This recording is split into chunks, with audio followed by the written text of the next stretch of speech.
want to get your take on the broader foreign policy out of this administration and why there have been so many missteps. You know, what is their thinking in terms of foreign policy, and does that continue should Kamala Harris win this election? I mean, look at the approach to communist China.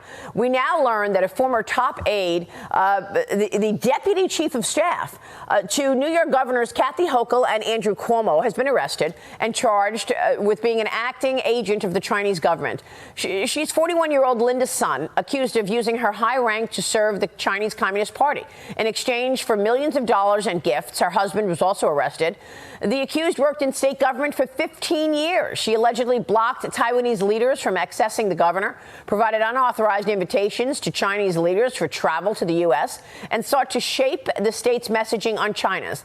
Hochul's spokesperson giving this statement to Fox, saying this individual was hired by the executive chamber more than a decade ago. We terminated her employment in March of 2023 after discovering evidence of misconduct, immediately reported her actions to law enforcement, have assisted law enforcement throughout the process.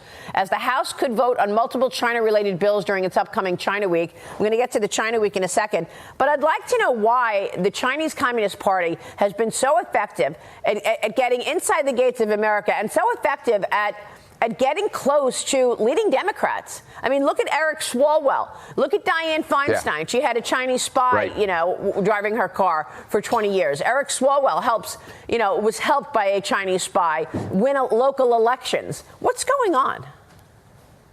Maria, it is, among other things, the new Democrat party's flaunting with the globalists.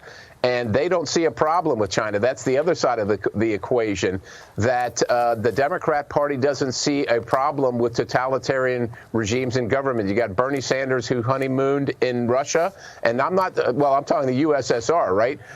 And now you've got Tim Walz, who's taken, dozens of trips, taken his class to dozens of trips in China and extols the virtues of China.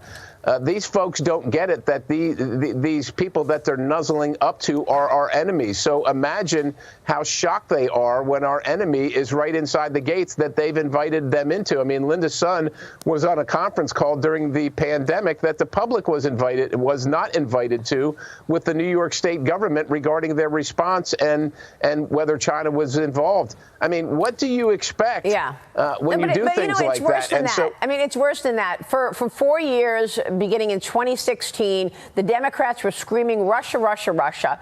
Trump colluded with Russia, right. Russia, Russia. And yet throughout the entire process, instead of focusing on the lie that Hillary Clinton made up about Donald Trump, they should have been looking at our number one adversary.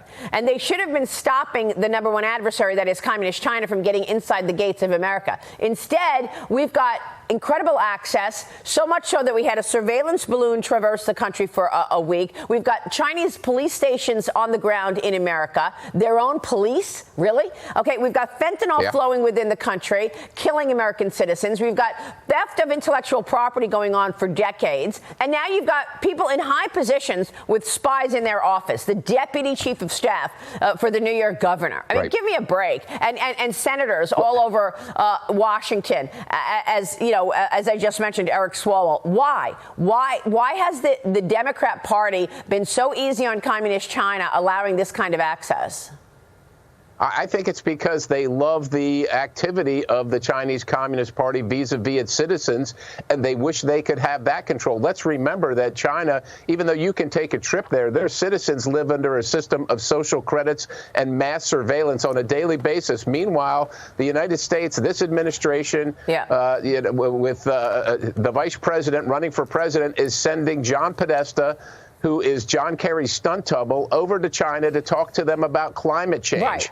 The Chinese are the biggest emitters on the planet. They're not interested in climate change. What they're interested in is hobbling America through this Green New Deal, which I'm sure they support, and having their adversary weakened. Their adversary is us. Yeah. We are weakening us because the Democrat Party loves the control that the Chinese Communist Party has over its people. No questions about the 50,000 Chinese nationals that have been able to come through the wide open border to America in the last 2 years. No questions about the constant propaganda on TikTok and other places from Communist China. We're just going there to kiss the ring of Xi Jinping to try to improve this relationship. I want to get your take on what's going to happen next week, and that is Congress is back in session.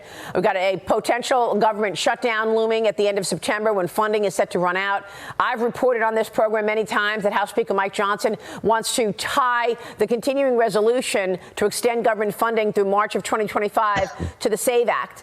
That bill would help secure the upcoming election by preventing non-citizens from voting. So you've got that. Do you think he's going to have success with attaching the SAVE Act to the CR? And what happens when it gets to the Senate? Doesn't it die in the Senate?